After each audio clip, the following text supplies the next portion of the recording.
Hello, everyone, and welcome to the first ever VividChim Podcast. Name pending because I couldn't think of a name. For the first episode, I'm joined by a meme queen, the meme lord, resident meme lord, no matter where in the world you are. Also a co-host of Monster Prom when we do those streams, which we need to do more of. It's LeppelyPlus. Hello, We Leppely. do. God, we're so far behind on We are, those. we are. They released a new update, and we're just like, We're just like, yeah, we'll get to it. we need to get Also, on real quick, you may want to adjust my camera that. because Yeah. my narwhal is bleeding over into your. Oh yes, it is. Wait, how are you in front of my camera? That doesn't make sense. I don't know. There we go. But For some reason, you were in front of my camera despite being under my camera in the layers. What the shit? weird. God Also, damn it, what is Streamlabs. with the quality of my I camera. have no idea. Jesus. This is what happens when you depend on two different softwares and platforms to just do shit. You know, Yeah, it's pretty much. it's that goddamn transatlantic stuff. God, yeah. If we weren't like 6 hours apart, that Yep. may help. Yep. Okay, so let's start us off by explaining who you are and what you do to the wonderful people. Well, I am Leppely or LeppelyPlus. If you're on YouTube, yeah, Leppely on Twitch. It's me, and I am a gaming, mostly gaming channel related stuff. But I guess I'm more of a variety channel at this time, gaming and food, because I really like stuffing my face, and memes, of course. Can't forget the memes. Those are The important. ever-present memes. Yeah, those are the all important Yeah. memes. The bloodline, of course. It's really like my life's work. My life's work is a meme of a dancing Pikachu. God, it's those views are still like climbing. Yeah, I was I'm gonna say that impressed. one's doing pretty damn well for you, honestly. That one's going pretty damn well. I think I haven't checked it recently, to be honest, but I think last time I checked, I was still like climbed up to like 1,700 views, which is a lot It's pretty for good. my channel. See if we can see where I'm at now on it. Oh, we're What getting is a live that? update. I like this. Yeah, let's oops, no, that's not right.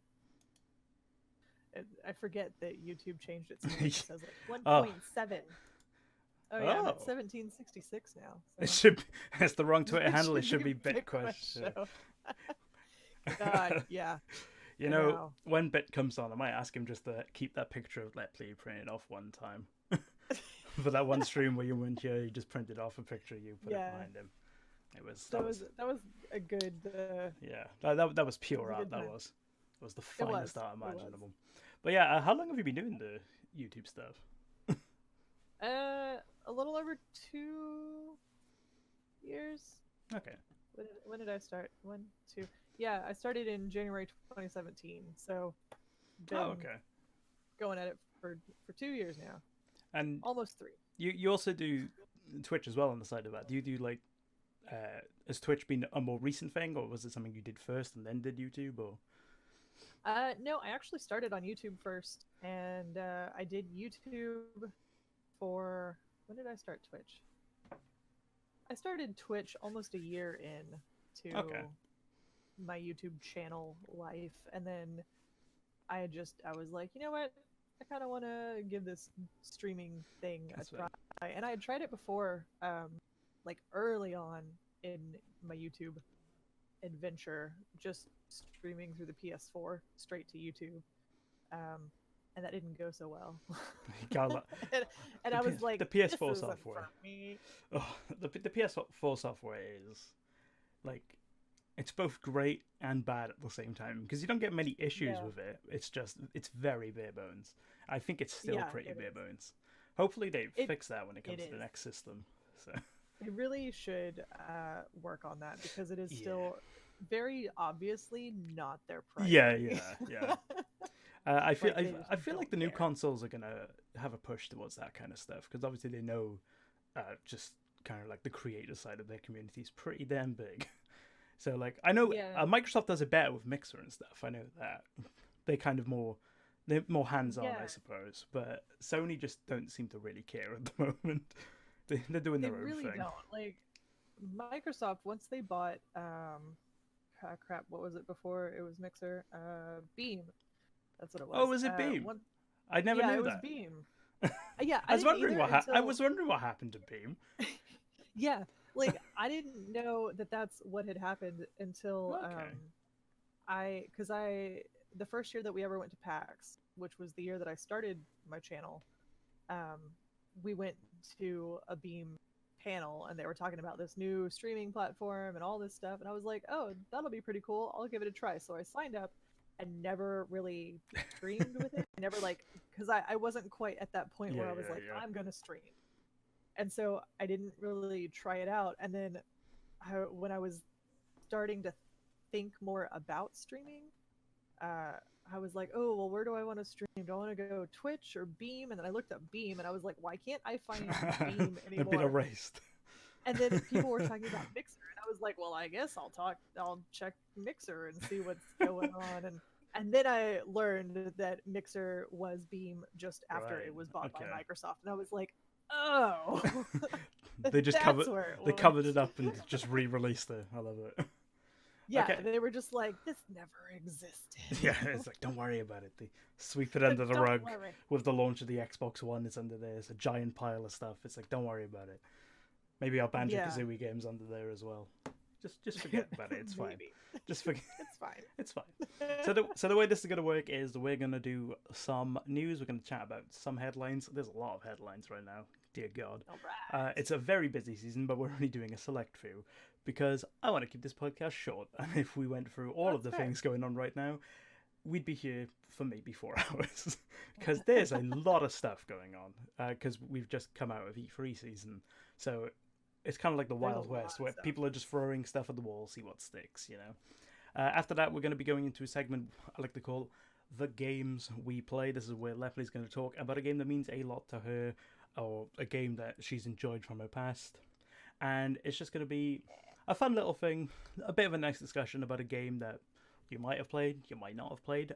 Surprisingly, for the game that we will be discussing, if you read the title, you should know what it is.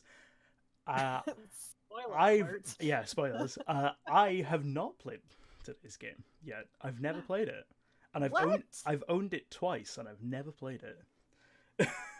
Yep, I own it on PC right now. I bought it because I was originally going to do the reviews of the series, but I couldn't get that to work out in time, and I owned it on the Nintendo Wii back in the day. Oh man. Yeah. Got that Nintendo Wii life, and nothing says like a game with guns like motion controls. Like motion controls, yeah. Oh boy. I have fond memories of my 10 minutes trying it there. But yeah, and then we'll finish off with a segment I like to call Shilling in the Name of, where Leppley and I will just shill for some random thing that we seem to be enjoying in life. With that being said, though, let us go into the news, and to do that, I have to quickly change this thing, because OBS is fun. It lets me do things on time. OBS is fun. OBS is both the best and the worst thing. Also, God, I don't understand why my potato quality webcam has not adjusted itself. No idea. It's I don't know what's going on. You gotta love webcams. It's they can look amazing, but at the same time, they can just suddenly just turn off just like that, and you're just like, God damn it. Yeah, I don't know what's happening. Yeah. It's real weird.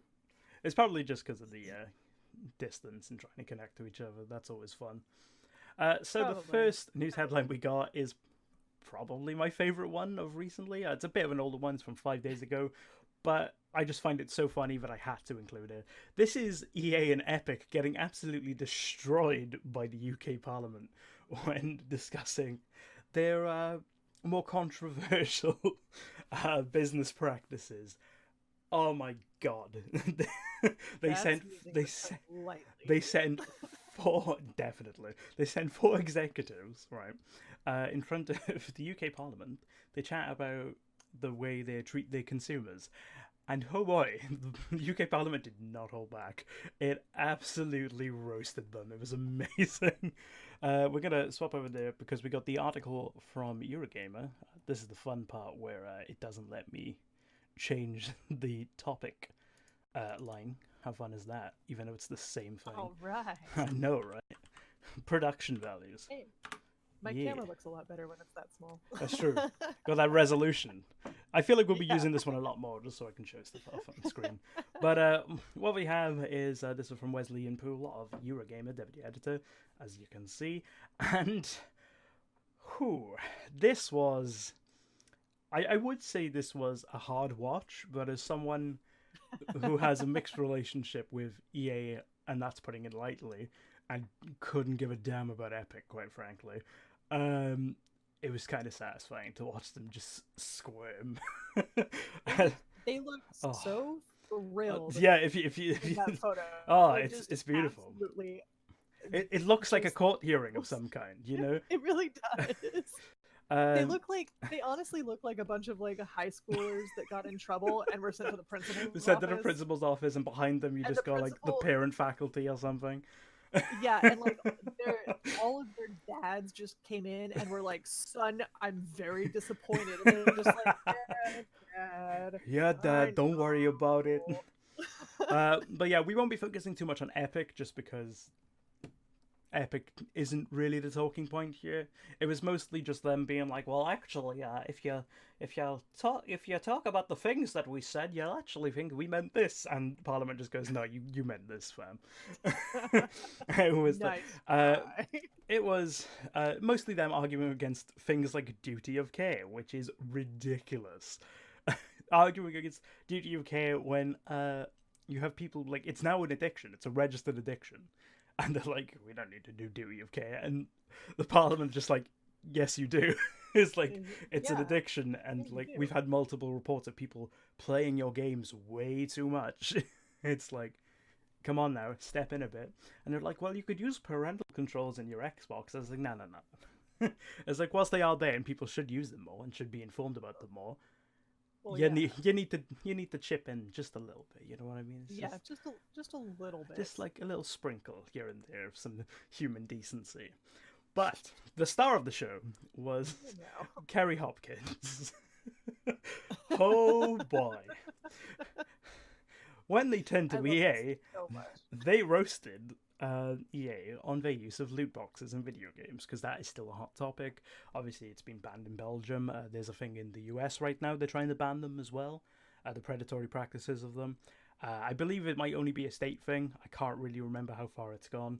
But yeah, so UK Parliament was just like, well, you know, you're doing this, what are you doing?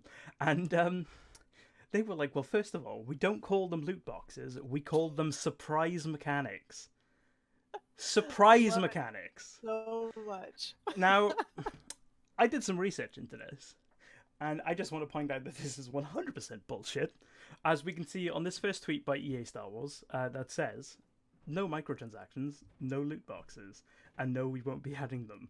A single-player Star Wars story for those of you who are ready to become a Jedi. This is about Jedi Fallen Order. This was the 12th of April, 2019. So that's a term, loot box, is being used by an official EA source right there. And then if we were to rewind time back to June, July of last year, we have the simple tweet from Anthem promoting their game and trying to fix their shit. No loot boxes, hashtag Anthem game, with a little gif about some of the gameplay, which people were very disappointed by. So they're just lying straight to the government. Just straight They're just straight bullshit into the government. And we don't call them loot boxes, we call them surprise mechanics. Yeah, surprise mechanics. Mechanics, which it might be the best term I've ever heard. It's such a good term. Obviously, this led to people memeing the fuck out of it. We had people saying it's not piracy, it's a surprise purchase. There was loads of them. There was so many of them. I wish I made a list of them, honestly, because they're absolutely hilarious. the surprise purchase is definitely one that struck a chord with me because I thought that was really funny. But yeah, they said surprise mechanics like Kinder eggs. Hopkins said people like surprises. She I love continued. that justification. People like surprises. People like surprises. It's like, yeah, but there's a difference between like a surprise being like, hey, you know, there's a little toy inside this chocolate egg, or hey, you've been completely fucked by this digital box that has no physical representation in your life. Yeah. So I actually did a Twitter thread on this, and I couldn't be bothered to find it because it's buried deep in my Twitter by now, even though this was very recent, because I tweet way too much. But yes, there's a bunch of differences between a Kinder Egg and a loot box. The primary one being, Definitely. you're not charged $60 to go into the store to buy a Kinder Egg. Yep. You know, Yeah. people aren't like, well, you know, if you want to buy a Kinder Egg, you have to spend 40 quid in store. Sorry, we don't make the rules. Secondly, there's not really rarity associated with Kinder Eggs. Yeah. Purchase. And then it's $2 for every Kinder Egg Kinder after Egg. that. Yeah. You know, they aren't glorified like a slot machine as well. There's no fireworks going off when you crack open a Kinder Egg. There's no dramatic music to be like, what have you got? There's no dramatic reveal. There's just a little capsule which you crack open like another egg. I wish like every time I opened You know, a Kinder Egg, it'd be a lot better, you know. Yeah, if every time I opened it, it was just like, whoa. Yeah, exactly. You crack it open is like, you know, the briefcase in Pulp Fiction with the dude's soul in it. It's just like you crack it open, it just starts glowing from the inside. It's like, you've got a legendary Kinder Egg toy. It's just like, it's such such a bullshit claim. Like, people really like terrible. surprises was their justification, though. Like, no one's going mad over a 99 team of the season Lightning McQueen in their Kinder Egg, okay? It's not like FIFA. You don't see people doing, you know, I've got my Kinder Egg Ultimate team, I'm making the best Kinder Egg squad imaginable. You don't see that. It's like, they have no monetary value unless you're a collector, whereas these items literally do. They have rarity associated with them, and some of them have in-game value as well. It's like, it's a bit of a difference. But this is the biggest part of bullshit from this entire article. We do think the way we've implemented these kinds of mechanics is quite ethical and quite fun. They aren't gambling, and we disagree that there's evidence that shows they lead to gambling. So, if you think charging people $60 and then charging them more money for extra stuff on top of that is ethical and fun, I got news for you, girl. It's like, there's like no evidence that they could lead to gambling, and I feel like that was the thing where they kind of went wrong. They did approach it with the president of loot boxes and stuff leading to gambling, which really isn't the point that people are trying to make. It isn't that they lead to gambling, it's that they themselves are gambling. Yeah, because that's they compared him to like blind bags and stuff. I don't know if they call them blind bags there. It's like the little bags, they have a toy inside them like a Kinder Egg. Yeah, but it's like, we've got, like, you just blind buy bags, one. It's like boxes. you just open it up and there's like a random toy inside, and those do have rarities attached to them. And to be fair, they're also shitty. No one's saying they're not. It's just the difference with that is, again, you're not paid $60 beforehand. Yeah. And then buying those.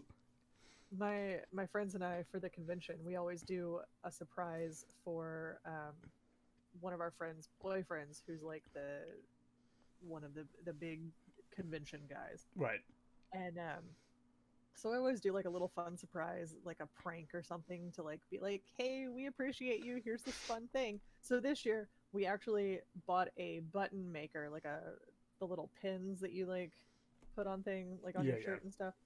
And we made almost 1,000 buttons of like his face or things related to him, and we turned it into a blind bag game. Well, you had to try and find the one. Yeah, we did like we had like commons, uncommons, rares, and then we had like some of our like fucked up ones were like ultra rares, and so we assigned like rare actual, like we did the math and assigned rarities to them. but we didn't charge people $60 up front. And then charge them extra money on top. And then charge them extra. Like, we did sell them to people, but we just sold them. Yeah. We weren't like, all right, boy. so first, $60 entry fee. Yeah. Just for the right to buy. Yeah. It's Like, ridiculous. come on. It's such a ridiculous claim. It's like every time really is. my relationship with EA is like one step forward and then about 90 steps back at this point, because I pretty much boycotted EA after Battlefront 2 because they stole my money. Like, they just straight up stole 80 quid off me, and I was like, that's fair. yeah, and I made kind of like a promise. I was like, if Jedi Fallen Order looks interesting, like if it catches my interest, I will buy an EA game again. Luckily, there happened to be a sale on at the time, so I bought Battlefront 2 for like £6, and it's a much better game now because they got rid of all the bullshit, including the surprise mechanics. They got rid of the surprise mechanics that everybody loves. But yeah, it's, oh my god, it's just an absolute disaster for them. Like, they're in front of UK Parliament to try and appeal to them to be like, hey, you should allow this because it's a good thing to do, and then just made the worst argument in history of why they should be trusted as a company. I don't even understand what they were trying to accomplish. Like it's unbelievable. It really is. I don't. Their PR team. Yeah. Oh, and of course, then we had Epic, which we're not really going to touch upon, but this comment's just really funny. Epic decided to say that it was inaccurate to define Epic as a company that makes money from the people playing its games. What? Not only do you sell games, you sell skins in your games. Okay, hold up. You have a storefront. You're selling games. How are you not making money off people? That is literally how that process works. It was like, have you seen the amount of people that buy skins in your goddamn Fortnite? So, I mean, just look at the picture of all of the different skins. Those aren't standards. That's right there.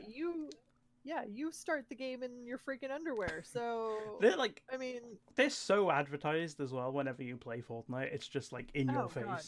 It's just like, hey, do you want to buy the latest skin? And I'm like, no.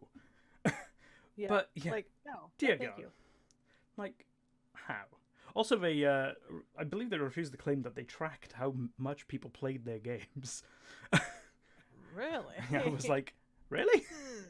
I was like, surely that's something you want to know. That seems like a good statistic to know, because then you know what works and what doesn't work. Yeah, I feel like that's something that definitely you should be tracking. Yeah, it doesn't make if you have any sense. Business sense, which, I mean, clearly they're kind of showing that they don't. Mm-hmm. But that's definitely something that you would track. So don't try to lie to us about that nonsense. Well, obviously that's the just a shining advertisement of bad PR from two of the biggest gaming companies right now. Oh my God. And speaking of shining advertisements of bad PR, how about some unskippable ones from NBA 2K19? Unskippable ads in a goddamn $60 game. Oh my God. Now, I will say, one thing this article doesn't mention, which I've seen, I believe you can... Yeah, okay, it does say it in this one. It didn't say it in the other one. You can turn off the part of the game which does show these adverts, which I think is one thing, being like, okay, so at least you can turn them off so people can be like, I'm just not watching these stupid ads. But the fact that you've got ads in these goddamn games anyway is bloody ridiculous. How do people still trust Take-Two? How? Because... That is... Every year, there's something with 2K trying to be a scumbag. Yeah. Honestly, it's like taking the Borderlands Epic exclusivity out of it, because that's just a business decision, and I think it's probably the best one for them, honestly, right now, unless Steam changed their game. Every year with the 2K basketball games in particular, there's always something like, remember there was that controversy about them using copyrighted material and selling them for actual money? Yeah. It's ridiculous the amount of shit. And then obviously Take-Two is the probably the figurehead behind all of this, pushing this onto the games because they're the owners. They also Yeah. own Rockstar, and if you've played a Rockstar game in the last 7 years, whenever GTA 5 came out, anyway, Yeah. the online for that with all their bloody shark cards and shit is atrocious. Yeah, that's terrible. How do God. people? I don't understand how people still trust this company.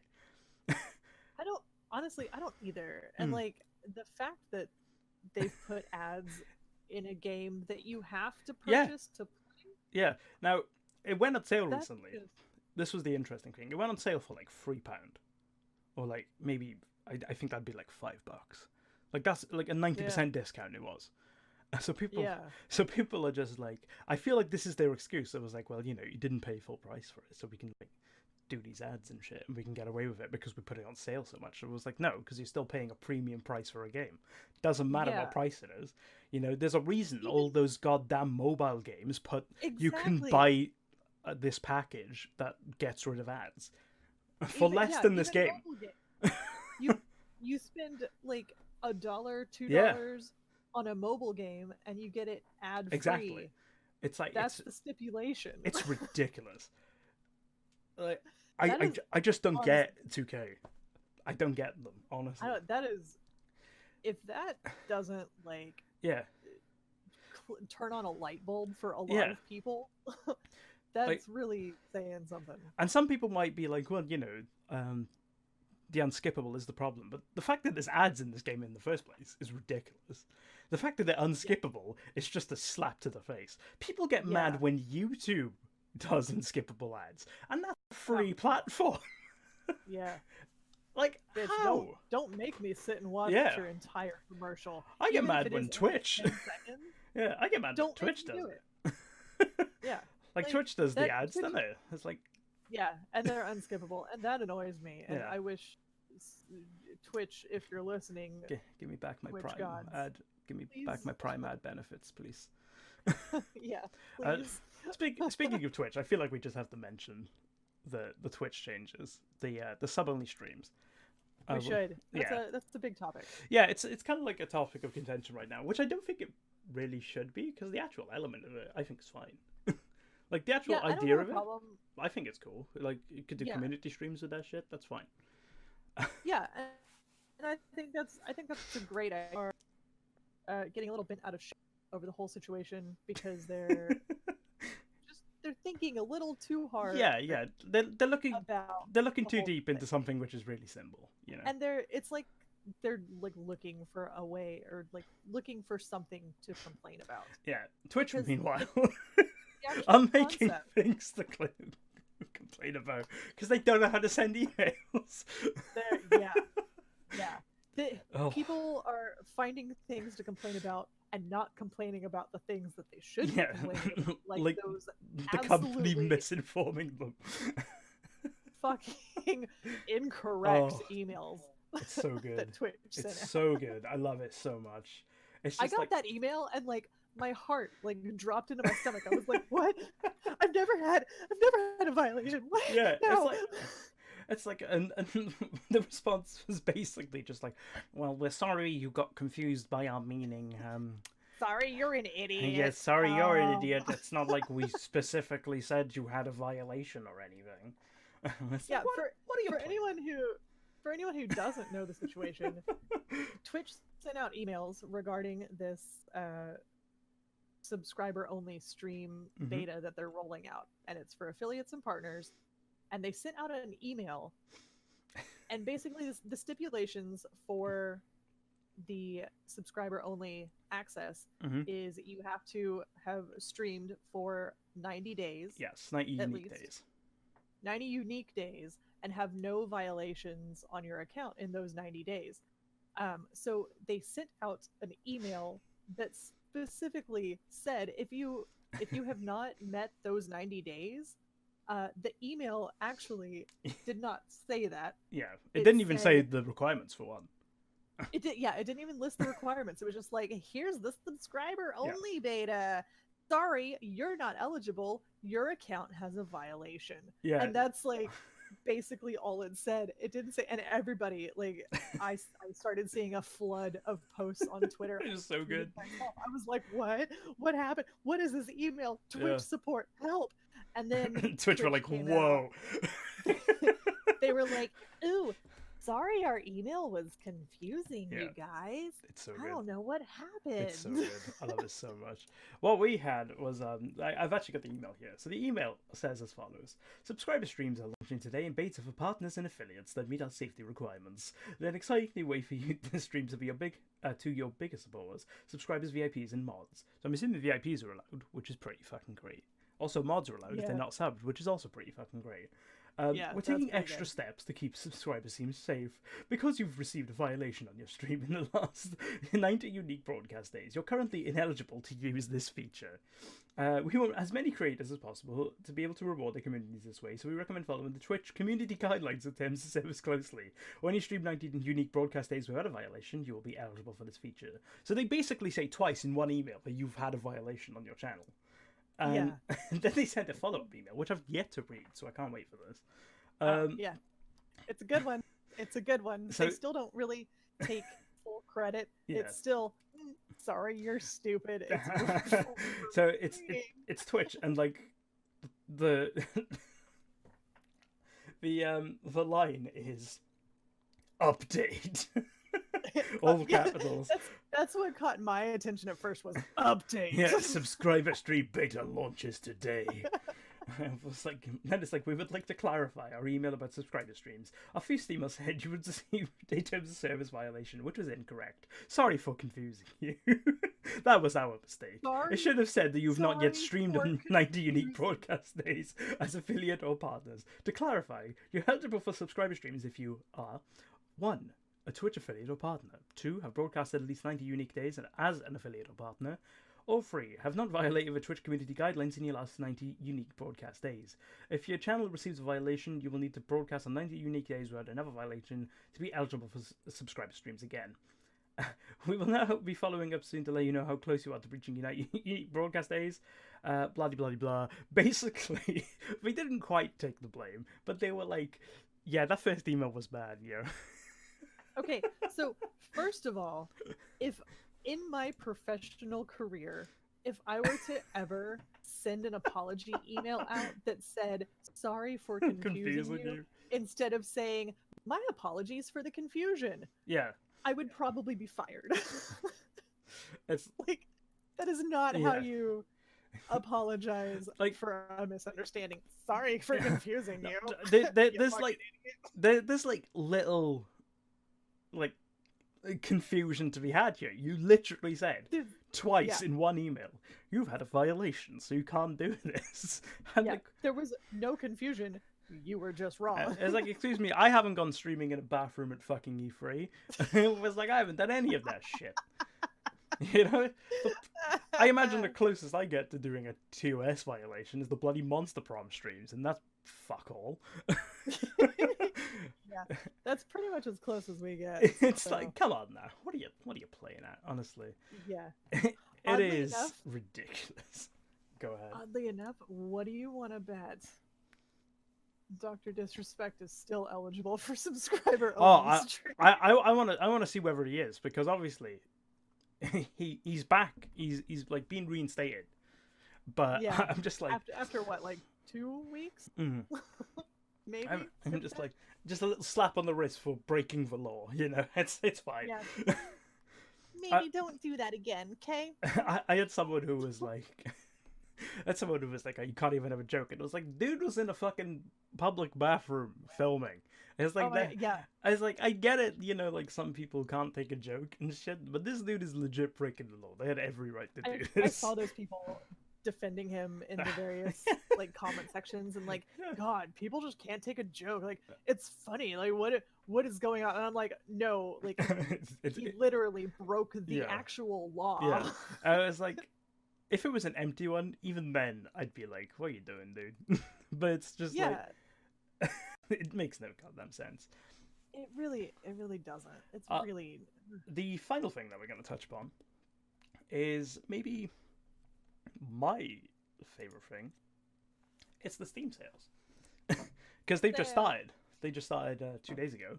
And we'll start by talking about their gimmick this year, because Steam has to have a gimmick with their sales now. I haven't even seen. I literally have not. It's something. Even opened the Steam store window. Yeah, so at the sale. this is kind of like my second time doing this now, because my first time was when I was researching shit earlier. So we're looking at this. This is their Grand Prix. This has confused a lot of people because, as per usual, Steam don't really do a great job. And to be fair, it's a great gimmick. They're always super confusing. Yeah. To be fair, it is a great gimmick. Honestly, it's a very good gimmick. But goddamn, if they don't like look at all these goddamn things. Like, look at all this. Yeah. Like, and that's how their little gimmicks are all the time. And I'm like, ain't nobody got time to read all of this stuff. I just want to buy some games, mate. Like, yeah, I just want to buy some games, some cheap games, and give you my money. Why are you making this difficult? This is an awesome gimmick, though. Like, in theory. Because you're technically just getting a free game if you spend enough money on top of that. See, and that's kind of cool. So it's like, welcome to the summer event you've been training for, the 2019 Steam Grand Prix. I guess Gabe Newell's been watching Formula 1 recently or something. I don't know. I don't know. Maybe he's on, like, an F1 or NASCAR kink or something. I don't know. Maybe. Team up with friends to complete quests, earn personal rewards, and race to the finish each day of the summer sale. Be sure to update your wish list before you put the pedal to the metal, as the very best drivers will be awarded their most wished for games throughout the event. That's a very cool idea. Like, so you can just join it. I guess I could click it now, see what happens. Oh wait, I'm not logged in on this. I'll do it later. It's fine. I just wanted to see what I forgot. I'm not logged in on my browsers. Oops. Hashtag don't dox me. Right. So yeah. So we have the driver's manual. Increase your max points. Step 1. Shop the summer sale. £1 or like, I think that's like it'd be $1 because they round it down. But it's technically like $1.25. Plus equals plus 127 max points. Get 100 more max points each day. Cool. Earn points up to your max points amount. Complete quests and claim achievements to earn points. Boost your team for distance and speed using your points. Boosting rewards you with tokens you can spend at the pit stop. Win the race. Random members of the top 3 teams win free games. So you're not guaranteed something, but it's still very cool, to be honest. But still. Like, especially because if you think about it, you could like just put a game like Sekiro on there, like brand new games. You could put them on there and just get them. That's ridiculous. Yeah, that would be kind of cool. Honestly, that is a pretty cool gimmick. Because I've done like the ones in the past years that were like kind of confusing and weird and didn't really do much. Yeah. And I was just like, what is the point of this? Like, this actually has kind of a cool gimmick to it. It was one of those interesting. The interesting one was the advent calendar one they did. Where it was you just opened doors and then you got like a bunch of stickers and stuff. Yeah, that was kind of cool. I enjoyed that. That one was kind of cool. Because that's just a bunch of free stuff you're never going to use. So yeah, stuff you're never going to use, but it's free. Yeah. Now looking for some sales, we have. I did have a bunch of these, but because Google Chrome is terrible, it crashed. I lost the pages and I couldn't be asked to look for them again. So what we're actually going to do instead is we're just going to have a look at some of the franchises they have on sale. Up to 8% off Darksiders. Final Fantasy franchise up to 50% off because Square Enix likes a bit more money. I've still never played a Final Fantasy game. I should at some point. I have never actually played any of the actual story games. I've only ever played the MMOs. I played 11 and I am super big into 14. Metal Gear Solid franchise up to 75% off. I feel like that's only 2 games though. There's not many Metal Gear Solid games on Steam. Yeah. Actually, it might be free if Survive is also on Steam. I was about to say there might be 3. Yeah, but that's not a lot. Survive doesn't count because nobody played it. But Call of Duty franchise up to 67% off. Sniper Ghost Warrior up to 82% off. Dragon Ball franchise. There's enough games to be a franchise now. Well done, Dragon Ball. Up to 75% off. Tales of franchise. This is one for Eric, clearly. Eric and Nomad, 75%. The Witcher up to 85% off for The Witcher. So if you got that Cyberpunk hype going and you've never played a CD Projekt Red game, you might as well get them. They're big games. I still actually really need to play Witcher. I'm Never going to be played playing them any of all in lead up to Cyberpunk. That's what I'm going to be doing. Oh, So, nice. I've Better got start now. Yeah, I'm going to be starting very soon because they're big ass games. They are huge. God help when Elder Scrolls 6 comes around and I have to do all the Elder Scrolls games. Oh. Dear God, I might die. Devil May Cry franchise That's up to 75% gonna be like a 3-year off. project for you. It is. Star Wars franchise up to 74% off. I have to start working on that as well because I'm doing Star Wars ones at the end of the year. That's going to be fun. That is also a big project. Yeah, I'm not doing all of them because I'd be dead. I'd never sleep for like 4 months straight, essentially. Then we got Farming Simulator, 50% off. Why would you? Is Farming Simulator still a big thing? People still love Farming Simulator. Apparently. I remember it was this absolutely massive thing for a little while, and then people just kind of went off it. Elder Scrolls, 50% off. There we are. People still really love like all of those games, like Farming Simulator, like Truck Driving Simulator. I've way too many of those games from like crappy game bundles that I've bought over the years. Like I have some absolutely god awful ones, but I also kind of love them because they're just terrible. Some of them are just wild. I don't. Hitman franchise up to 80% off. I believe Hitman 2 is like 60 to 80% off, and that's kind of new. So that's kind of ridiculous. Yeah, that's not bad. But yes, I feel like that's all we can do for the news, really, because I could go through all of these sales, but there's way too many of them to count. So really, just go look at it. Odds are there's going to be a game that you want that's on sale. Odds on. There's lots of games that I want that are on sale. Yeah. Luckily for me, because I had a problem and I'm now better. One, I don't spend as much on Steam, and two, all the best sales I already have, so I can't get tempted and go down that rabbit hole. Well, hey, there you go. So if you want a good recovery method from buying too many games, it's just buy all the games you want to buy that when they're good, and then you'll never go down the rabbit hole. Never buy games. Yeah, it's like you'll buy maybe 1-2 games a year. So there we are. It's good stuff. That works. It's a solid tactic. Yeah. Don't actually do that. That's a terrible idea.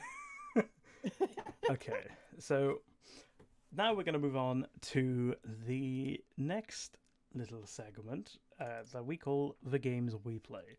And this is where we're going to get into a game that Leppely has chosen for us to speak about. It's a game that either means a lot to her or just one that she enjoyed. For some reason, my I key went twice. What the hell just happened there? Okay, that was really what happened there, I don't know. That was very interesting, very weird thing you did there, Streamlabs. You like double counted my key click, but okay, that's fine.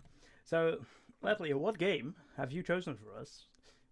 And we're gonna act like it's not in the title. We're just gonna pretend. Act like it's a surprise? Yeah. I've chosen Resident Evil 4. Well, we get... Surprise! It's like a Kinder Big egg. shock. It is a surprise mechanic. It's a surprise mechanic of this stream. Okay, so obviously the first question that we have to ask here is, when did you first come across Resident Evil 4? I first came across it back in the GameCube when it was first released on GameCube. So, would it have been like maybe around launch, or would it have been a bit later than launch? Maybe. It was a little after launch. Okay. Because I hadn't really. So I'll explain that. I'll go ahead and jump into the why I picked Resident Evil 4. Go ahead. Because it's kind of the game that got me back into gaming. Okay. There was a huge gap in my gaming life between the Sega Genesis and the GameCube. Okay. Anything in between is just like a no man's land. Yeah, like I had a PS2, but I didn't play a whole lot. I would borrow games from friends, like I borrowed Devil May Cry, and my main jam was DDR. So that was kind of like that phase of my life, and I didn't really play a whole lot of video games during that period. And then I moved out, went to college, started dating an ex, and he had a GameCube, and so we would play like Soul Calibur and stuff like that. And then I decided that I wanted my own GameCube, and I was like, oh, well, what game should I get? And so we went shopping, and he was like, oh, well, you like horror, so you'll probably really like this one. You should give it a try. And it was the first Resident Evil game I ever played. And I started playing it, and I was just like, oh my god, I love everything about this. Have you ever gone back and played the original Resident Evil games? Obviously you played the remake of 2 on Mixer. Yes. After I played Resident Evil 4, it wasn't immediately after, but because I broke up with that boyfriend and then started dating another one. Right. And he actually had the GameCube versions of the original Resident Evil games. Oh, like the remakes of them. Okay. The original remakes of them, because there's been about 90. Yeah, the original remakes. Yeah, so I haven't had the joy of playing like the original ones, but I have played the original remakes on GameCube. Like he had I think he had the first one, and I think he had 1 and 2, and then I was like, oh my god, I want to play all of these. So I went and I bought 0 and Code Veronica and just like all of them, and I played through all of them. After I played 4, because I was just like, I love this. What have I been missing out of my entire life? That's fair. And it was Resident Evil. That's what my life was missing. I remember I went back and played. I've played 1, and I haven't yet played 0. Although I do have 0. But I actually really enjoyed 0. That's I've heard really good things about 0, but I've yet to sit down and actually play it. But I remember going back and playing the first Resident Evil, or the HD remake of it, which was released, I don't know when, because they keep remaking it. And they've remade it so many times. Yeah, they've remade it more times than most people can count, I imagine. But I think so. It's one of those weird scenarios, honestly, where it's like going back and playing it after, I think my first Resident Evil game was Resident Evil 5, which is a great way to start. Me and my mate played through that on co-op. That was a really funny experience, to be honest. That was a great experience. Oh my god, I personally loved 5. Five's a really good game. Like, it gets a lot of flack, but I really enjoy 5 because it doesn't care. I really enjoyed it. It was a lot of fun, and it's a lot of like stupid fun. It's like it's one of those games where it's like it doesn't care. You know, it's just having fun. Like, I mean, the dude, like Chris Redfield punches a boulder, so you know he beats a boulder. The main character is some beefy hunk that just punches his way through. Yeah, it's cool. You know, it's just like a goofy action movie, like a B action movie. You know, it's just great. It fully embraces that too. Yeah, it's so much fun, honestly.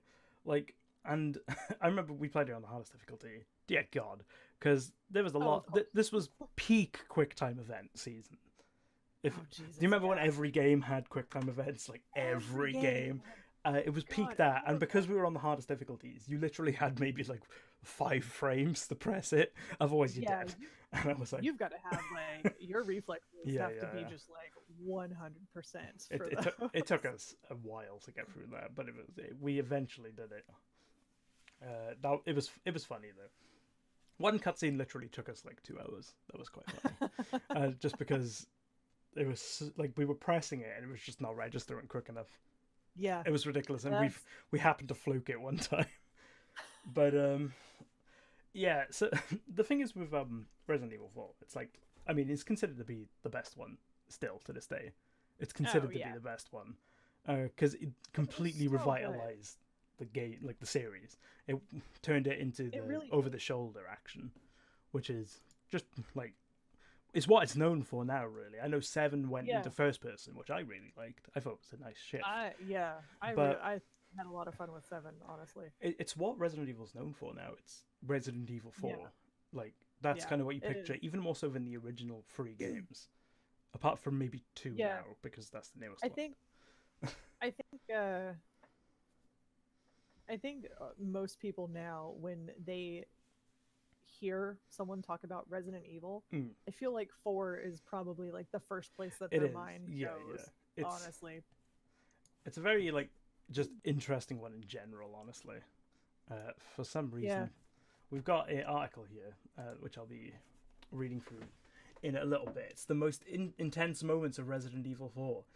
uh, Oh God, the regenerators. Those yeah, were that is one of those were that was one of the main things on this article. So we're gonna try and like the get that off here. the sounds they made, and you knew, and you couldn't see them, but you knew they were you there. you It was knew they were around. terrifying. That's like the best kind of villain, honestly, in these games. What we Oh also God, it really. found, I was so happy that I found this, was the original review from 2005 from GameSpot of Resident Oh, Evil nice. 4. The game got like a 9.6 back in 2005. Oh dang. So like, it's one of those games where it's been critically acclaimed since the beginning. Yeah. So this is the opening paragraph of this. I think this sums up how kind of like impactful this game was on like the market at the time. Since its debut on the PlayStation in 1996, the genre-defining Resident Evil series has had its ups and downs, though it's always remained at the forefront of survival horror games. Yet it's not enough to call Resident Evil 4 one of the high points of the series, because this is probably the single greatest horror-themed action game ever created. That's the opening like basically the opening paragraph for this. That is high praise. That is high praise. That is extremely high praise. The dude that is who high praise that I don't even think I could argue, honestly. like it's pretty legit.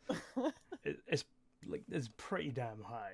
And the dude who actually wrote this, Greg Kasavin, I believe that's how you pronounce his surname, actually went on to make games. He made apparently he made the game really? Bastion, if you remember the game Bastion. Oh, I love Bastion. Yeah, that's like That is one of his games. He went on to do this after leaving Really? GameSpot, so that's like an interesting little tidbit I found out. That's kind of cool. I did not know that. That's cool. And we obviously got the HD version right now. That's the newest version, and that's still from 5 years ago. So Yeah. they haven't remastered this game in 5 years. I guess we got the Switch version coming out, haven't we? Or was that already out? I can't remember. Did that? I think. I can't remember think that whether it's out may already. come out. I can't either. But I feel like that's going to be the newest version anyway. But Yeah.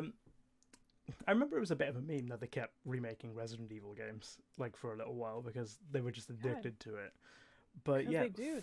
5 years ago. Resident Evil remakes are like essentially Capcom's It's their version of Skyrim ports. It is. Like people make fun of all the ports of Skyrim, but I feel like Resident Evil 1 has it really. Resident Evil 1 is ridiculous the amount of times they remake it and change basically nothing. Resident Evil 1 is on like every platform. Yeah, it's ridiculous. I We mean, actually so is got Skyrim's on its way. Yeah. But it has like 20 years more of platforms to go yeah, through. like it's got the previous platforms to go on too. So it's we have the Wikipedia up here. Obviously, this was directed by Shinji Mikami, who's went on to do The Evil Within and the Ghostwire Tokyo game that was announced at E3 this year. Does it have all the platforms here? Okay, so platforms that Resident Evil 4 is currently available on. We have GameCube, PlayStation 2, Microsoft Windows, Wii, iOS, Zeebo.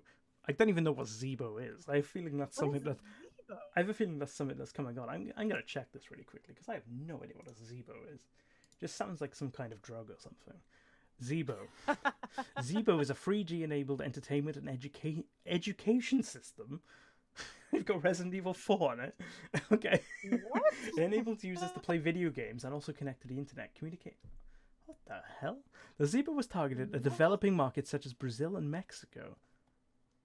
Interesting.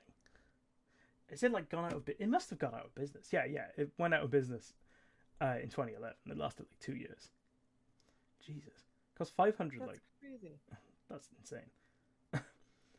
So yeah, I've never even heard of it.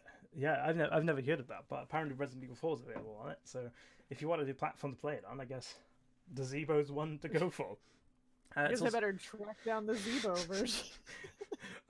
I bet someone like somewhere is held onto their Zebo and is waiting until someone wants to buy it for like $1,000 or something. I'm gonna look them up on eBay. Yeah, there's someone in Brazil just like yes, yes, waiting for the day when the Americans discover Zebo. Discover Zebo and want Resident Evil 4 on a new platform. But yeah, PlayStation 3, Xbox 360, Android, PlayStation 4, Xbox One, and Nintendo Switch. It's everywhere. I'm surprised they didn't backport it, honestly. You could now get it on the PlayStation 1. Honestly, I'm surprised too, to be honest. I'd love to see a low poly PlayStation 1 version of Resident Evil 4. I think that'd be really funny. Just looks like Crash Bandicoot or something. I think that'd be amazing. It'd be so good. That would be so good because it would obviously have to give Ashley like a Lara Croft like triangle tits. Yeah. Like that's the only acceptable low poly port that I will accept. It is. There's some great stuff, honestly. Just like the amount of stuff that comes out of like Resident Evil games. They're all kind of a meme, honestly. Let's move that. Quickly. It really is. You gotta kind of love them. So the next thing I thought I'd ask you is like, you described obviously where you were abouts in that life, but if you weren't at the stage of life where you were, so say for example if you came across it maybe for the first time like today or after that point in your life or maybe before that point in your life, do you think you would enjoy this game and have such fond memories of it, or do you think it wouldn't have like had such an impact on you? Honestly, I don't know. I don't know if it would have had quite the impact it has if I were to pick it up today for the first time. But I think also if I had not picked it up when I did, I wouldn't have dove back into gaming in the same way. So I probably if I even like kept up and got back into gaming in the first place, I feel like my gaming taste would be completely different rather than driven by my love of Resident Evil. Your love of Leon Kennedy's insane mid-2000s hair. Yo, I went to really, and I don't have it out. I think it's packed away. Otherwise I should have pulled it out and I could show you my GameCube. I bought like you can buy like the decals to put on your GameCube. Right. And like I have a Resident Evil 4 decal on my GameCube. It's like the entire GameCube is covered in like a Resident Evil like cool sticker. That's so you have like a Resident Evil 4 themed GameCube. Yeah. That's pretty much. What color GameCube did you get? Because I know they did multiple colors for GameCube, didn't they? Yeah, I have the black one. Okay. Because I know the purple one's the main one, right? That's the main one.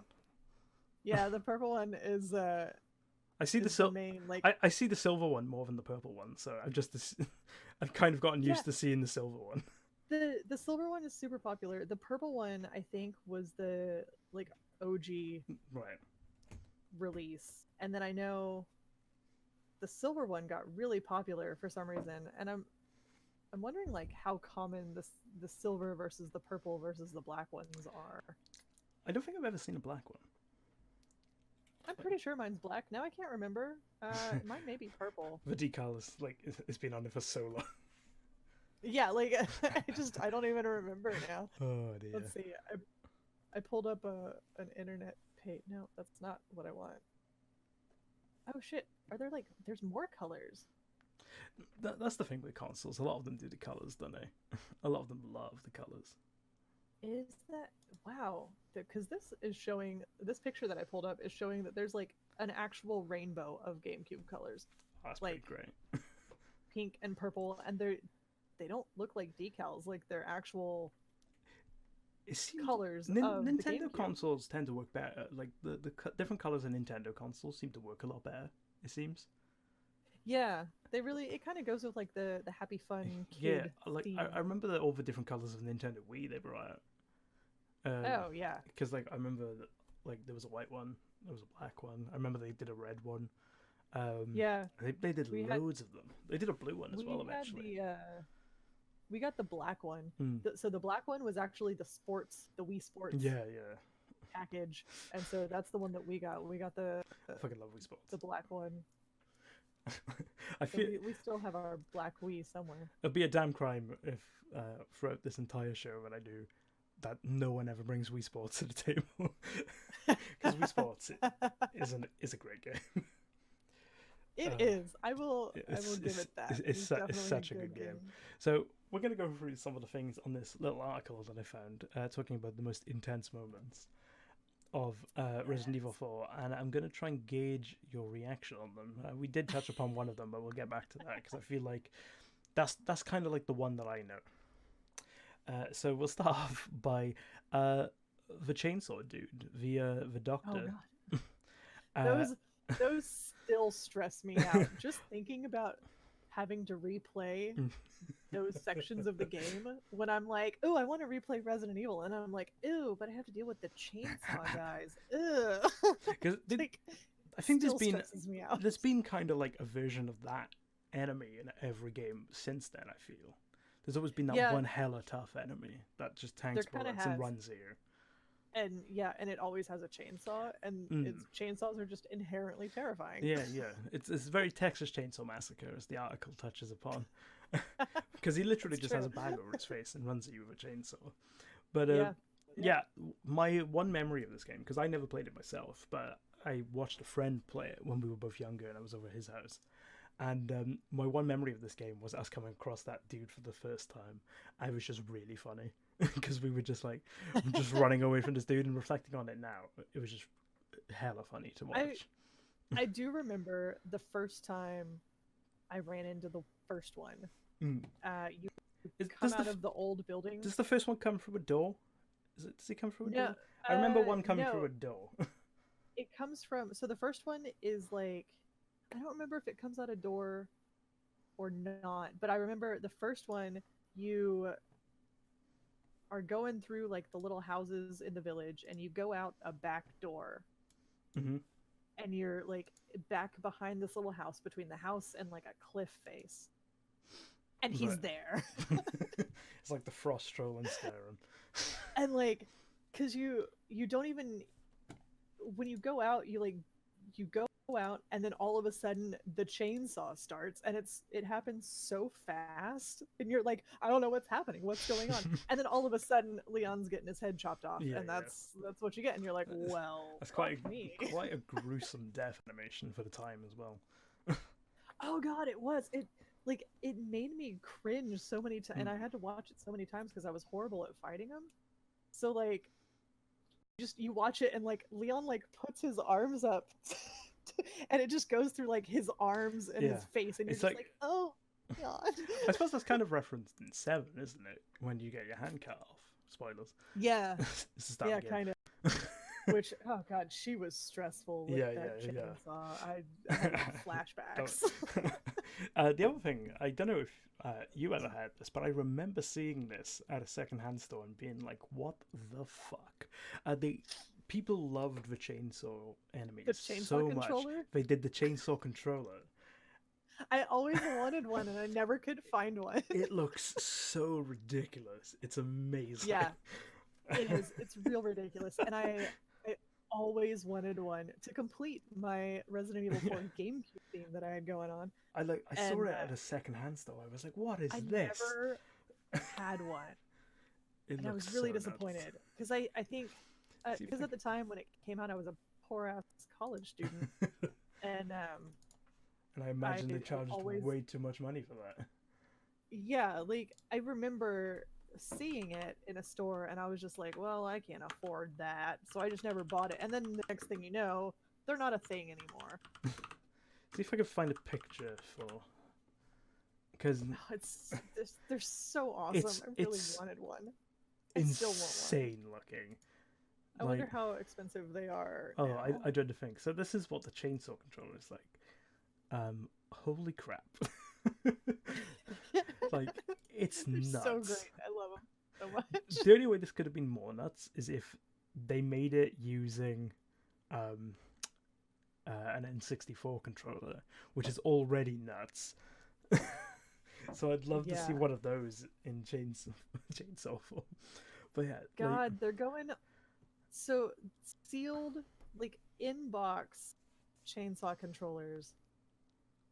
Let's see. There's one for the PS2 on eBay for 140, but the GameCube versions are going for like $200 at least. Oh damn! Interesting with the different colors depending on the platform. Yeah, I think I must have saw a PlayStation one. I remember it being the red. PlayStation ones are like orange, I think, orangish red. Yeah. I remember seeing like it being more reddish. But it's such a ridiculous thing, especially when you think this is an add-on for a Nintendo console. Like, and this is back. Right? This is kind of like back before Nintendo stopped giving a fuck. So it's like Nintendo these days, they don't care. They will do anything. They're just like, we do our own thing now. Don't worry about it. Yeah, they really will. They're just like, just forget about it. It's fine. Yeah, it's like they don't play by your damn rules anymore, games industry. They're just like, we got Banjo back, it's fine. We're Nintendo. What's like, it matter? what are you gonna do? You know, it's like, what are you gonna do to us, really? The answer's nothing. You're gonna do nothing. The next thing on this amazing list is the Cabin Assault, it's called. Which is a very vague name. Roughly a third through the way of Resident Evil 4, just before Leon is about to enter the labyrinth and cavernous castle of the Spanish Napoleoness Roman Salazar. Leon, the president's daughter, Ashley, and a local ally, Louise, are beset by ganados from all sides while trapped in a small cabin. So it's like a little tense thing, is it? It is, because they're like coming up the stairs and they're climbing the windows, and it took me a good couple tries because they basically come kind of in waves and they just like swarm, and it's real easy to get overwhelmed. This dude is running. I didn't even realize they could run in this game. I keep forgetting that Resident Evil zombies can go fast. Yeah, well, because in 4 they're not zombies. That's true. They're not, are they? Yeah. I was actually going to bring that up, is because you're not fighting zombies in 4. They're just like mind controlled people. Yeah, they're basically like, they're not full on zombies. They're just controlled by a parasite.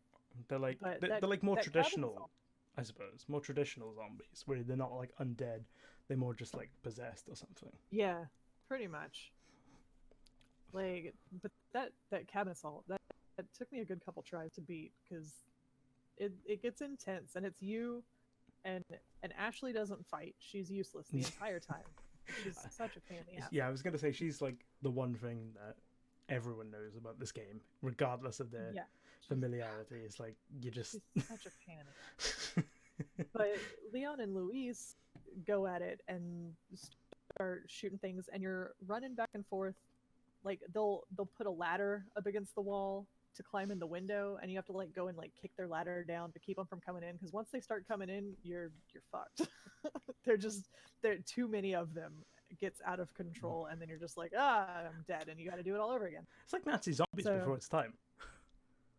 Yeah, it kind of is, because it's just like this never, and it seems like it's never ending, and it takes forever, and it's this really long wave after wave of enemies, and they start out normal, and then it starts to get really intense when the ones with the exploding heads, were like the very long like wormy things come out of their heads and like attack you, and they have a long range. It's not big enough to get away from them, and it's just a mess.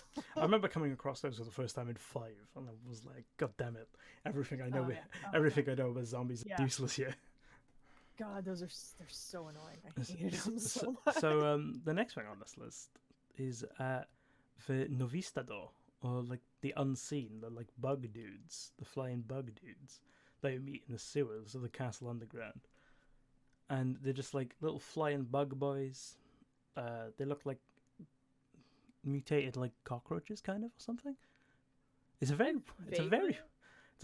very weird looking dude, honestly. I can't really tell what they look like, because the GIF they've used is terrible. But I don't even remember. Oh yeah, those guys. Oh yeah, they are annoying. I had to look them up, because I was like, obviously, like, you just blanked them from your memory. Yeah, like obviously they didn't really like make that big of an impression on me. I didn't. I like the find move them, animations. The movement animations are cool. I didn't find them as difficult as I guess other people did. I imagine some people would find them quite difficult. Now Yeah. I've heard of this next one, but I'm not really too familiar with it. It's the Verdugo, known only as Salazar's right hand. So it's like this weird predator-looking dude with glowy eyes. Oh yeah. He seems to be like a boss monster. He seems to be a boss monster. Yeah. He's he's annoying, and he is actually kind of difficult. He has a really cool character design though. It is a very cool looking design. Let's see if I can bring this up. Yeah. Let's not watch a video I on a honestly horror movie. remember Let's bring a this whole up. lot from that boss fight, but I do remember him, and I remember when it's kind of a reveal, but it's not really a reveal. But the first time you don't see his face because they're always wearing like hooded Right. cloaks. Okay. But, I think the one first on time- here is like his face. The first time it's revealed that like he's not actually like those guys aren't human. Yeah, they're not because you dudes. finally see their hands and you're like, whoa, what is going on? It's like if I were to describe this to like potential audio listeners or something, we have it's it's like the mouth of the Predator or an elite from Halo, with the top of like Darth Vader's head from the end of Return of the Jedi. He has like glowy fire eyes that gleam, and his body's kind of like, I guess it's kind of like a bug. I suppose he looks like a bug. He's like a bit buggy, he's like he's very bug-like. yeah, because he's got like But those that- little mandibles and That stuff. plays on the whole plagus. Yeah, let's theme, plug which us. everything is infected by like these weird bug things. Resident Evil is a very weird lord. It really does, The- honestly. I kind of love it though, because they just don't care. So the next one is the one you mentioned earlier, is Regenerators and Iron Maidens. Now, Oh god, yeah. I feel like this is the one that sticks with a lot of people when it comes to this game. I think so, because honestly the regenerators are so terrifying. Have they ever come back? Was it just 4 that have been in? I don't think they've ever come back, have they? I don't think they've ever come back. I think they were just in 4. I don't remember them being. If anything, I would think they would be in 5, but I don't remember them being. I can't remember them in 5. I don't think anyone's finished 6 because it's terrible, so they might be in 6. I've honestly, I have not finished 6. Yeah, no, it's a tough play. And 6. I kind of felt guilty. Like, I felt bad. I was like, what kind of fucking Resident Evil fan am I? That I can't finish 6, but it makes me feel better to know that I'm not the only one out there. Yeah, no. 6 was the first Resident Evil game which I couldn't finish. Like, and it was the first time. It was actually the first time I'd been burnt by a pre-order. Like, I'd never been burnt by a pre-order before this. I remember pre-ordering Resident Evil 6, being really hype about it because I'd played 5 and really enjoyed 5. And I remember getting 6, playing it, and being like, man, this sucks. This is so bad. I remember the one cool bit, and it was cool just because it was different, was like Jake? The character design in my head looks like a Jake. He punches people and like kicks people, and I was like, "That's cool. That's a bit different." I think his name was Jake. I want to say it was Jake. I feel like if 5 was like the 80s B action movie of the Resident Evil franchise, 6 is like the edgy early 2000s action movie of the Resident Evil franchise. Yeah. And then 7's like the reboot. Where it becomes good again.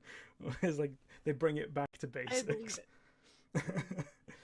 It's like actually, no better example. Resident Evil 6 is the Resident Evil movies of the Resident Evil game franchise. We're just super edgy for no reason. So true. It's just, there's a lot going on. You don't really understand any of it, but it looks kind of pretty, so you go with it, but I it guess. looks kind of nice. So you're just like, yeah, all right, sure. I remember playing a It's demo cool. for it. The demo for it was really good because you played in Leon's campaign. Yeah, And the demo was yeah, really that good because you went through like the college campus yeah, section. and It was that's what got awesome. me because I was like, oh shit, the demo is really cool. This Yeah. is gonna be awesome. And And then then you I got was like, to it, oh, and that's you're the like, only good bit. okay, hold up. Was it Chris's story? Chris's story sucked. Oh my god. Yeah, Were you just Chris's like story was, Chris's story was like a battlefield level. Were you just yeah, running through and like fighting this giant ass monster? I was like, punching your way through everything. what's happening here? Oh my god. But yeah. Yeah, that was terrible. Dear god. From the highest of highs in the form of Spooky Regenerators to the lowest of lows of Chris Redfield Yeah. acting as generic army dude before being rebooted. Oh, poor Chris. And I always loved Chris Redfield too as a character. He's So, a good character. like, yeah, to see him do my boy like that, Because I feel it like hurt. I wouldn't say 5 was like his apex because if 5 Chris Redfield is very weird. 5's like his. Yeah. It's kind of just like his his defining moment. You know, when people think of Chris Redfield, Yeah. I think they think of him punching the boulder now more than anything. Because you can't get that image Yeah. out of your brain because his biceps are as big around as my waist. So He's like he's you can't get that image of comically him just massive. like punching Yeah. through somebody's out Like, of your brain.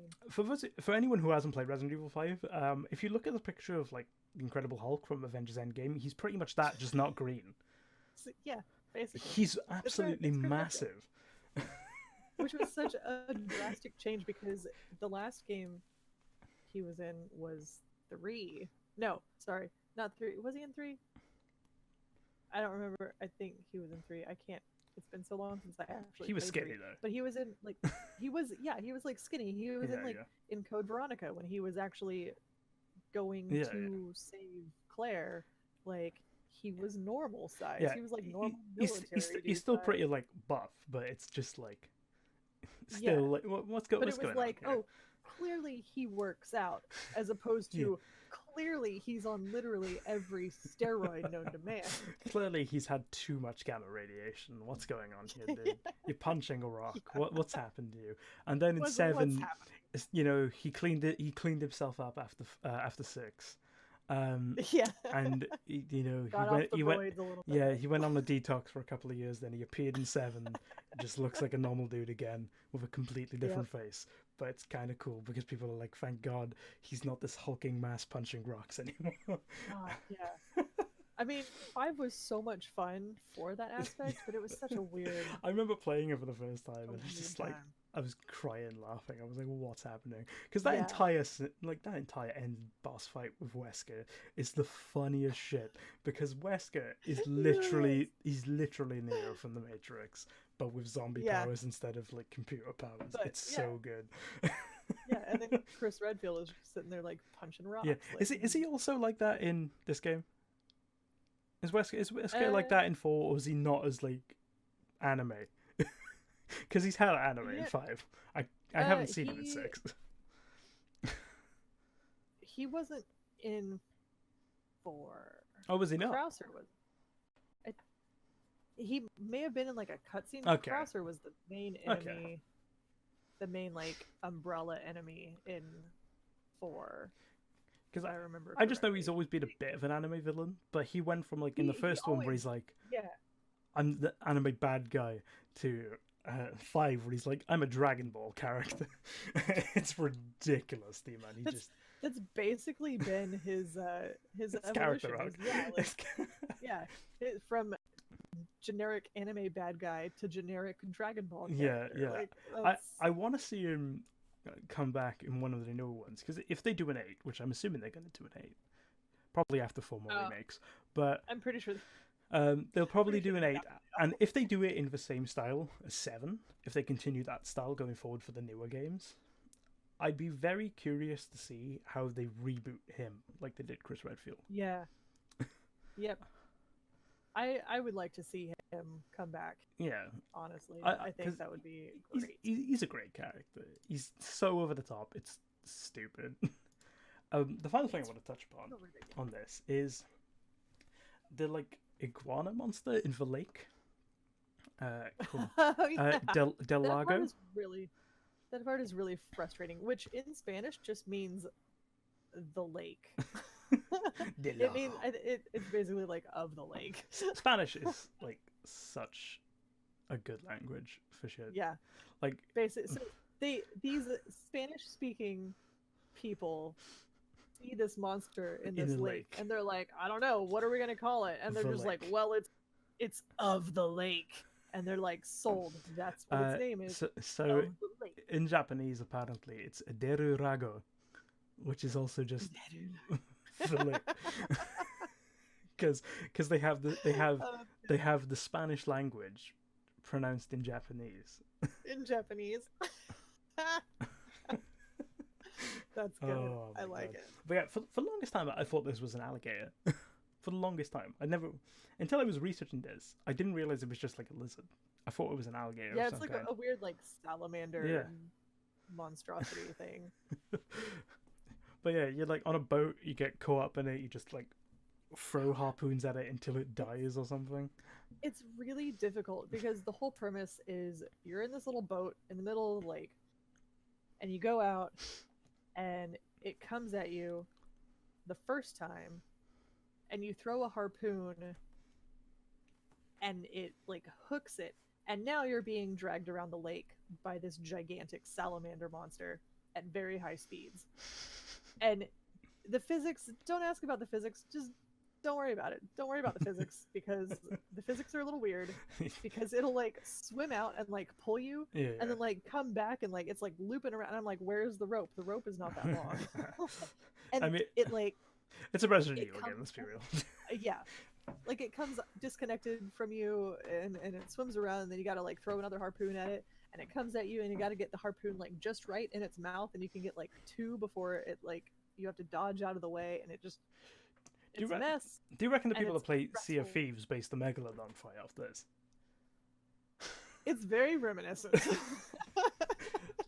The Sea of Thieves dev was like, well, we like Resident Evil 4, and there's that really annoying lake fight. Let's just put the shark boss. What would happen if we put this in? Oh my god. But yeah, it's I've got it up on stream right now, the picture of it. It's a very weird looking model. Yeah, it is. It's got like little nubby. Yeah, it's nubby like flaps. It's only like the body and head and tail of the salamander grew, and everything else just kind of stopped. Yeah, it's almost like if a tadpole like just grew a giant ass toothy mouth. It is the one thing I love about Resident Evil. I think especially 4, because 4's a very bleak game. Like its color palette is very like muted. And granted, they're all fairly muted, but I feel like that one especially is extremely grey and drab. Yeah, everything. It works. Like drab, grey. Like it's kind of supposed to be, but it's not like 5 is a bit more vibrant, even though it's still quite drab. But it's like it feels a lot warmer because obviously the location's in Africa, and it's just like it's sunny. Yeah, it's a bit more colourful there, whereas this is like it's pretty much just the countryside in the UK during winter. Just with zombies and giant lizards. Just with extra like zombies and parasites. Yes, it's fine. But to wrap this up, if you were to kind of like describe this game to someone who's never heard of it before and trying to sell them on this game, how would you do it? So there's this really hot dude that was a super dweeb and has now become this super karate master, like president's bodyguard kind of dude, and he has to go rescue the president's daughter, who somehow got kidnapped by this backwoods village in Spain, and you have to rescue her, and then suddenly you find out that the entire village is infected with a parasite, and everybody is a mindless zombie, and they're all out to kill you because they hate Americans? That's basically. Amazing. And you have to kill them all. For America. For America. You're saving the president's daughter. Of course it's for America. Someone needs to make that the plot synopsis of this game on Wikipedia. Oh my god. Okay. That was a pretty good one. So we're going to move on to the final segment of this game, which is a little segment that I like to call Shilling in the Name of. And that is where you pick a thing that you enjoy. Why has it done this? God damn it, Streamlabs. Why have you done this to me? Okay. Oh, fuck, I can't believe you've done this. I can't believe you've done this. You're the chosen one. Right. Streamlabs, they're just opening up the wrong thing when I clicked on the one thing I wanted to click on. It's fine.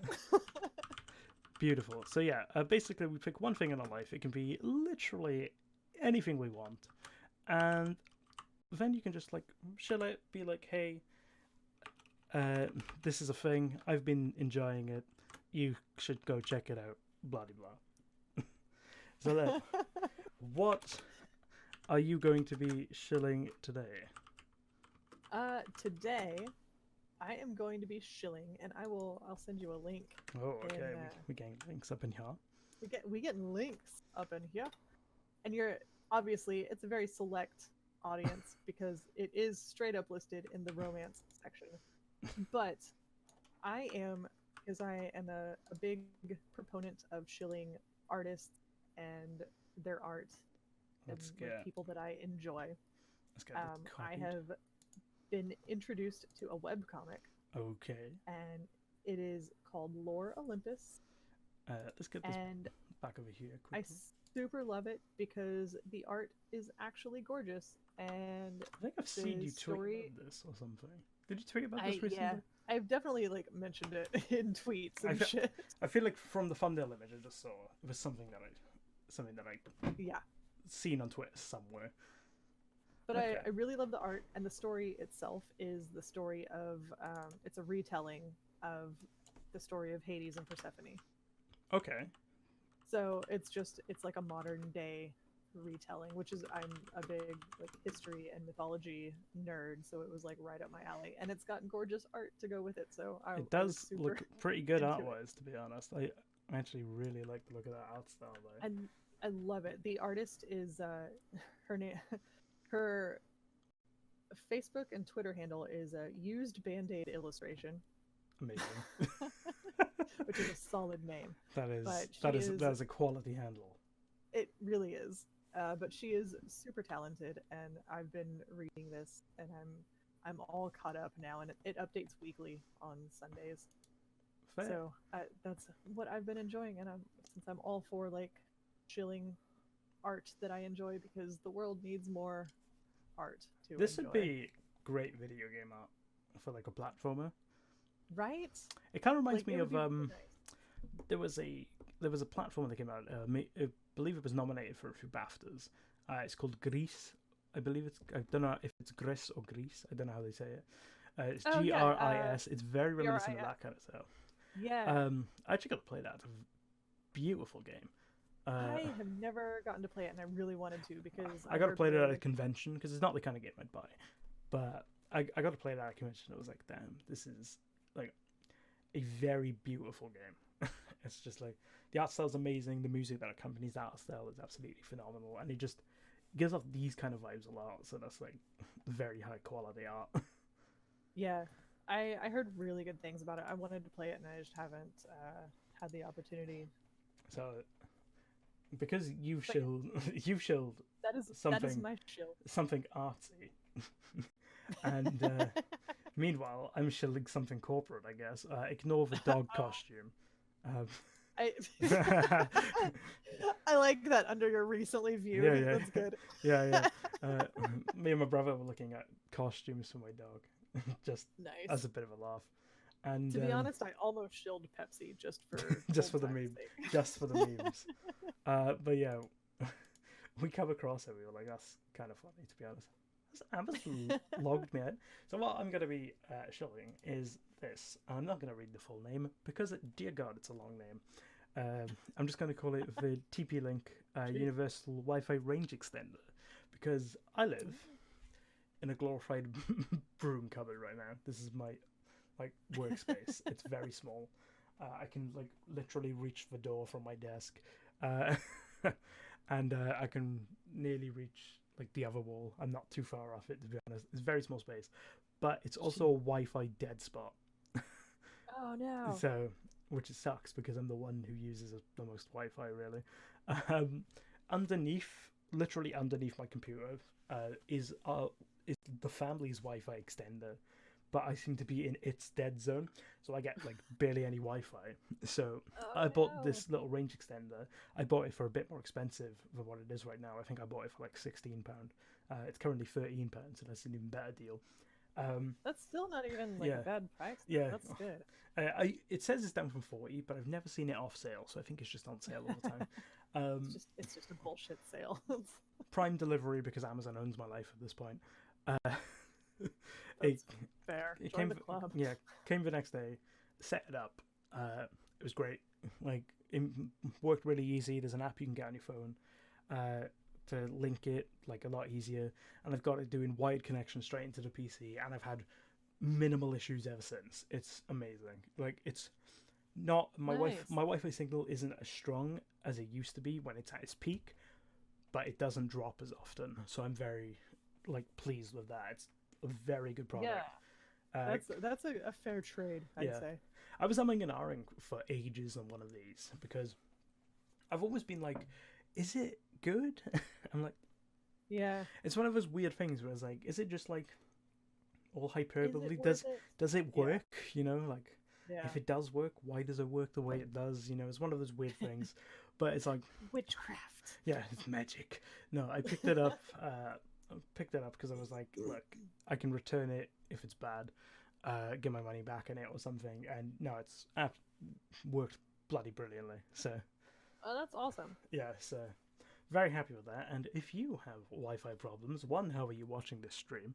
And two, you should probably pick one of these up. I'll probably leave a link in the description for the VODs, or the.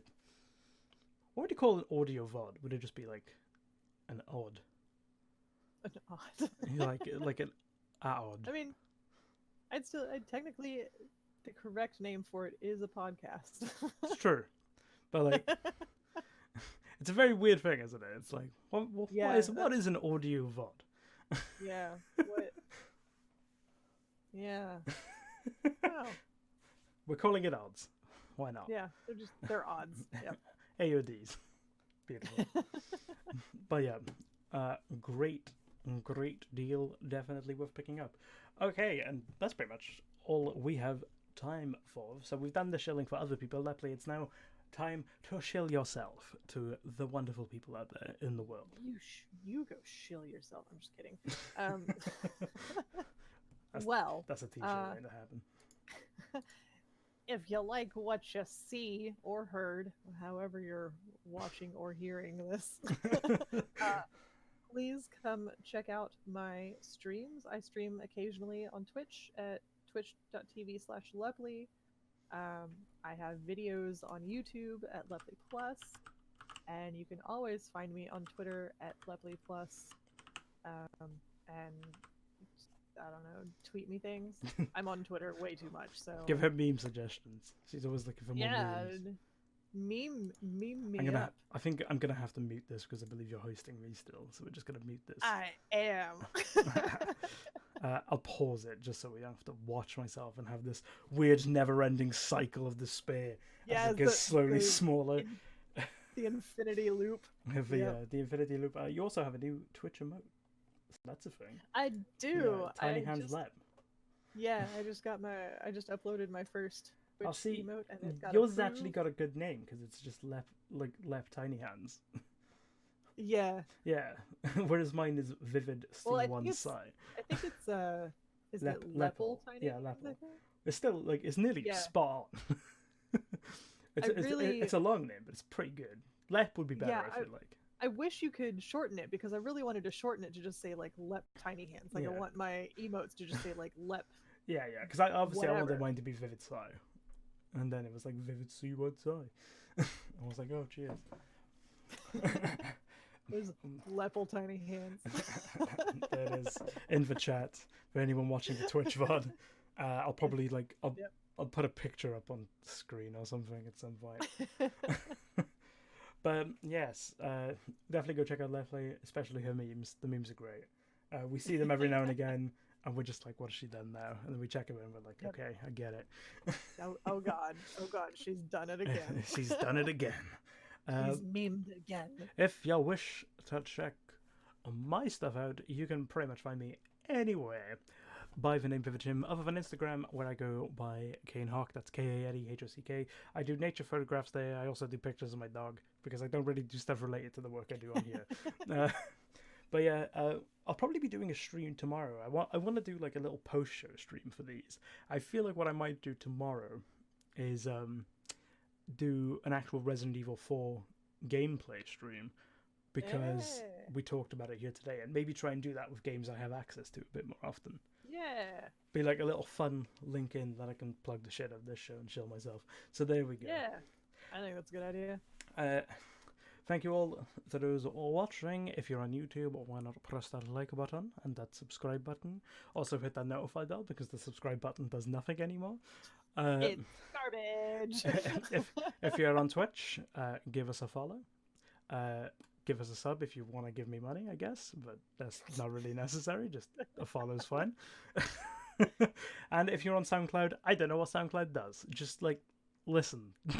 Do you follow on SoundCloud? Do you subscribe on SoundCloud? I don't know. I don't know, actually. Do a SoundCloud thing. I don't even know. Do the thing. It's fine. And I feel like what we should do is raid someone to end this off. So if I can remember how to raid, I believe it's /raid. I think it's just /raid. /raid. Nomad Eric. Let's raid. Let's raid a is good. he still alive? He's apparently still alive according to my thing. Let's do that. There we go. But yes, everyone, thank you so much for tuning in, and we'll probably be back next week, maybe with the person we're rating right now. See you soon. Yeah. Goodbye.